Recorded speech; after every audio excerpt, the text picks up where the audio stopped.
From United Nations Television, this is UN in Action.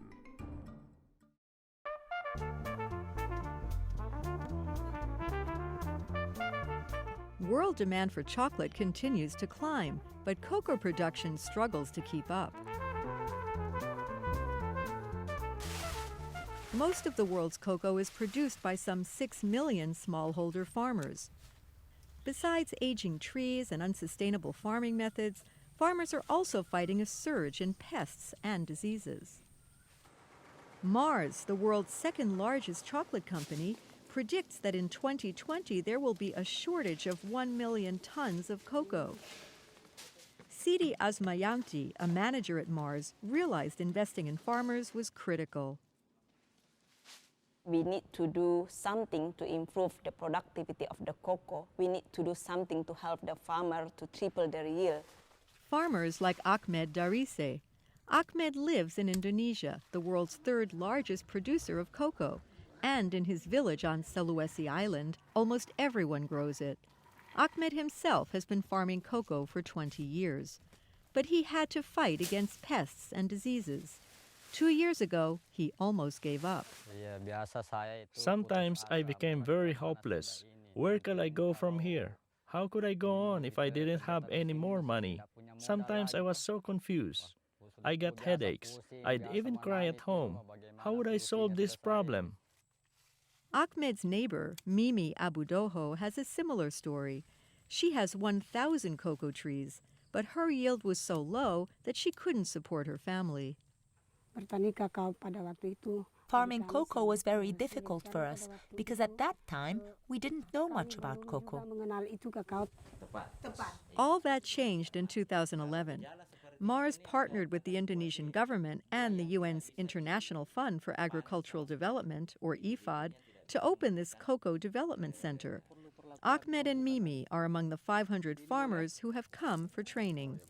Here they learn new techniques on how to care for their trees, maintain their farms, and produce more and better cocoa. I like to work together with Mars because they want to exchange ideas about how to improve the quality of the cocoa and how to increase the yields.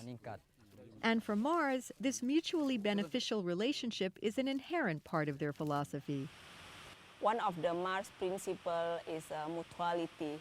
Both sides have a mutual benefit. That's meaning that we need to provide the ability to farmer to be able to increase the productivity in the farm. By the end, we'll also benefit the cocoa industry. And the training is already paying off.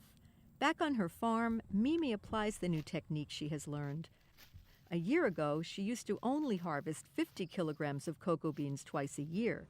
She now harvests 100 kilograms twice a month. Ahmed is also using his new skills. In this past year, his yields have increased by 60%. Now my heart feels happy. Praise God. I got through it. I will keep working hard with the cocoa because it is the only thing that can improve my life. Ahmed is just one of more than 400,000 smallholder cocoa farmers in Indonesia. And according to Anissa Pratiwi of IFAD, the survival of cocoa farmers depends on this kind of partnership. Partnership is important for the government, for the community, and for the private sectors. We need to work very closely together. We need to support each other in order to create a sustainable economic development in the future. This year, Mars plans to open more cocoa development centers in other areas. Meanwhile, farmers like Ahmed are passing on their new skills to those who missed the training. And as these new techniques spread and cocoa production increases, these farmers will earn a higher income.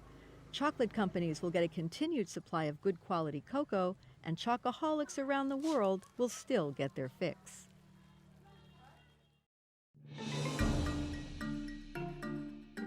This report was produced by Joanne Levitin for the United Nations.